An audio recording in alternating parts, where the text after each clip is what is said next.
Las momias de Guanajuato. Época colonial. Guanajuato es una ciudad con muchos atractivos para el viajero, por su fisonomía que es única, por su historia que es maravillosa, por su abolengo cultural que la coloca en un sitio de privilegio en el país y más allá de sus fronteras, por sus manifestaciones artísticas a través de su teatro universitario, su orquesta sinfónica y su estudiantina. Sí, así es en efecto, pero las cosas raras siempre serán motivo de singular atracción. La gran mayoría de turistas, los que por primera vez vienen a Guanajuato, han recibido de los anteriores, de manera especial, dos recomendaciones. El Callejón del Beso y que vean las momias. La momificación se debe, sin que sea esta una opinión científica, a la ventilación especial, es decir, a la altura más bien que al terreno, pues lo mismo ocurre en las gavetas que en el suelo. Con toda seguridad que el fenómeno tiene lugar desde que fueron exhumados del Panteón Municipal, al término del tiempo reglamentario, los primeros cadáveres. Ese término es de 5 años, pero la momificación debe consumarse antes. El dato de mayor importancia para nuestra población es la circunstancia de la gran mortandad que hubo y porque varios de los cuerpos, por temor a que se propagara más la peste, eran inhumados casi enseguida de que se declaraban muertos. Así sucedía que en algunos casos se les sepultaba cuando en realidad todavía no expiraban, de modo que al volver de aquel estado cataléptico, ya en la tumba, morían finalmente por desesperación, por angustia o por asfixia. De ahí esa mueca de dolor que hay en algunas momias. Esto fue cuando la peste del cólera morbus que registró en nuestra población allá por 1833. Aún no existía el panteón actual, 1861, que es donde se verificó la momificación. Tal era la cantidad de muertos, que fue necesario abrir panteones complementarios en las de la Compañía San Francisco, San Diego, Santa Belén, San Roque, San Sebastián. Esta es una de las más antiguas. A partir de 1861, fecha en que se inauguró el Panteón Municipal, siendo gobernador del estado del general Francisco Pacheco, datan las primeras momificaciones. El primer cadáver momificado que se exhibió correspondió al doctor francés Remigio Leroy, en 1965, que aún existe. Desde hace muchos años las momias se exhiben al público en una cripta que se halla justamente debajo del lugar donde se registra este hecho curioso. En una galería que hay al fondo se ofrece el macabro espectáculo, formando las momias una doble fila como 15 metros de fondo y acertadamente detrás de una vidriera. Por todo lo anteriormente expuesto en forma tan llana, el público debe desechar, por inciertas, todas esas leyendas baratas que cuenta la gente. El jinete sin cabeza. Un señor ya viejo que se llamaba Carmelo tenía una parcela en el valle de Mexicali, donde sembraba, según la temporada, algodón o trigo. La cuidaba mucho y tenía la costumbre de regarla en la madrugada, porque a esa hora las matas aprovechaban más el agua. Un día como a eso de las 4 de la mañana, escuchó muy cerca el trote de un caballo. Se le hizo extraño que alguien anduviera por ahí, pero, con todo y eso, dijo con amabilidad: «Buenos días». Como no le contestaron, volteó y grande fue su sorpresa, pues no había nadie, aunque el Canelo, su perro, no paraba de ladrar.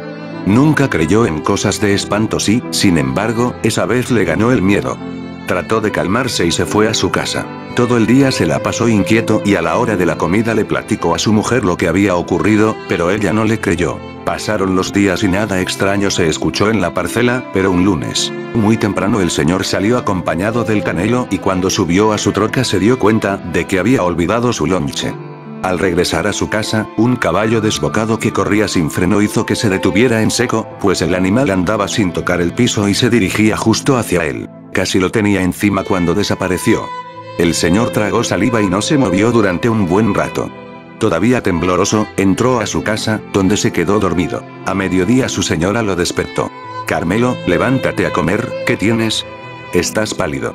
«Es que me pasó una cosa bien fea y ya no pude ir a la parcela», dijo el señor y le contó lo del caballo aparecido. Al escuchar a su marido, la señora se persignó porque le dio mucho miedo y al ver que Carmelo se dirigía hacia afuera le dijo: «No vayas a la milpa, te puede suceder algo malo». El señor no le hizo caso. Se subió a la troca y se fue. Al llegar, dio unos pasos y se paró bajo un árbol frondoso. Subían a lo lejos los últimos rayos del sol, cuando a su espalda escuchó las pisadas de un animal que se acercaba. Al voltear, descubrió a un enorme caballo blanco frente a él. Lo montaba un jinete vestido de charro, quien dejó al viejo quieto del miedo, pues su cuerpo terminaba en los hombros. No tenía cabeza. «¿Quién eres?», preguntó armándose de valor. «¿Para qué me quieres?». No hubo respuesta.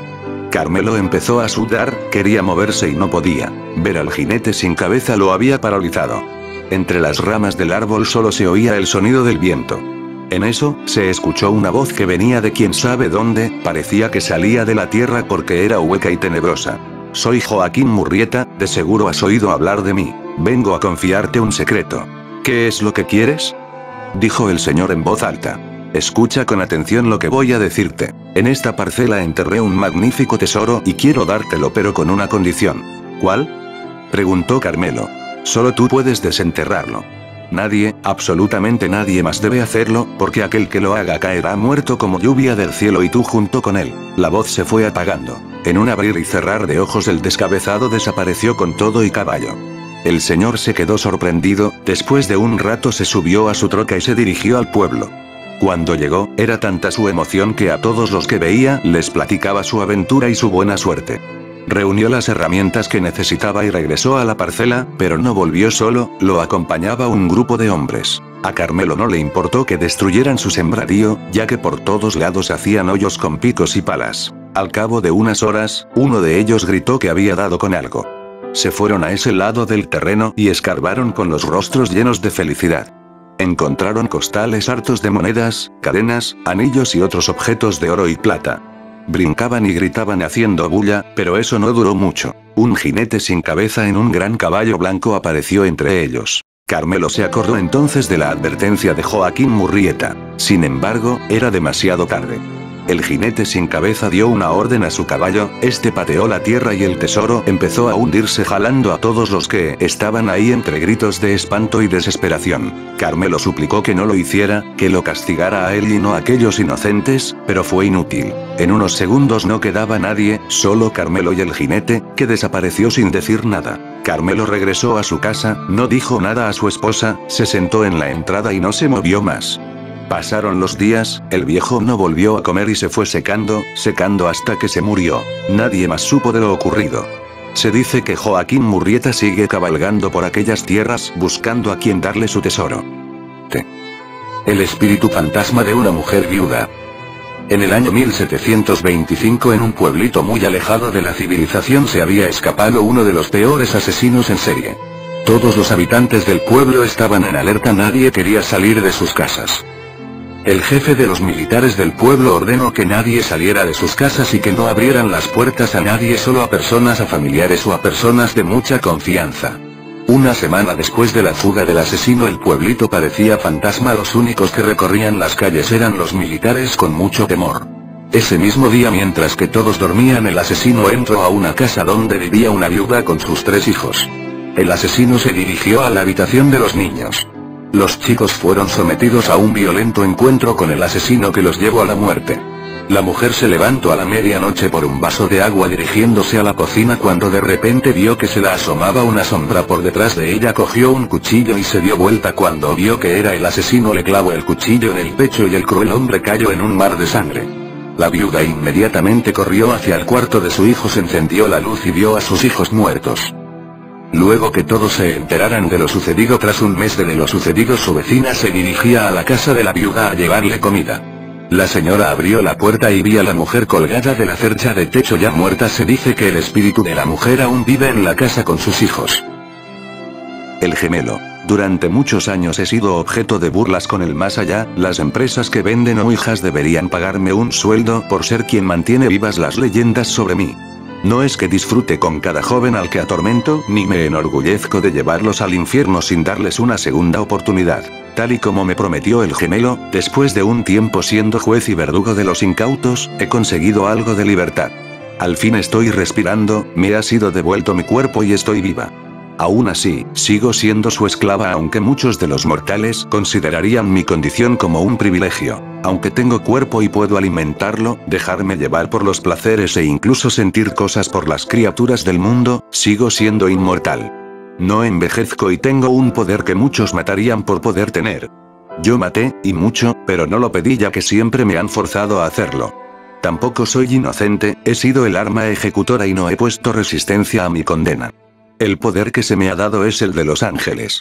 Es decir, puedo volar, puedo cerrar los ojos y aparecer donde quiera, y lo que nunca deja de asombrarme, puedo viajar en el tiempo y observar como espectador a hechos que he presenciado, o incluso puedo hacerme visible y tangible en lugares donde nunca antes he estado. Tengo mis limitaciones, soy incapaz de ser tangible 2 veces en el mismo tiempo. Si por ejemplo quiero hacerme real en un lugar, es imposible que pueda volver a manifestarme en otro lugar en ese momento. Como mucho puedo presenciar hechos desde los reflejos de los espejos, invisible, intangible, como mera espectadora. Por esa razón solo en raras ocasiones puedo manifestarme en forma física y carnal. Primero por la limitación mencionada, segundo, porque sigo siendo esclava del gemelo y solo debo hacerme real cuando tenga que llevarme al insensato que él me diga. Puedo escaparme de su control ya que, aunque me pidiera que hiciera mi trabajo sin descanso, al tener el tiempo en mis manos, puedo ir y ver lo que se me antoje mientras mi yo físico se dedica a lo suyo. A veces siento que esa no soy yo. La que se lleva las almas al infierno no existe, es una marioneta del gemelo.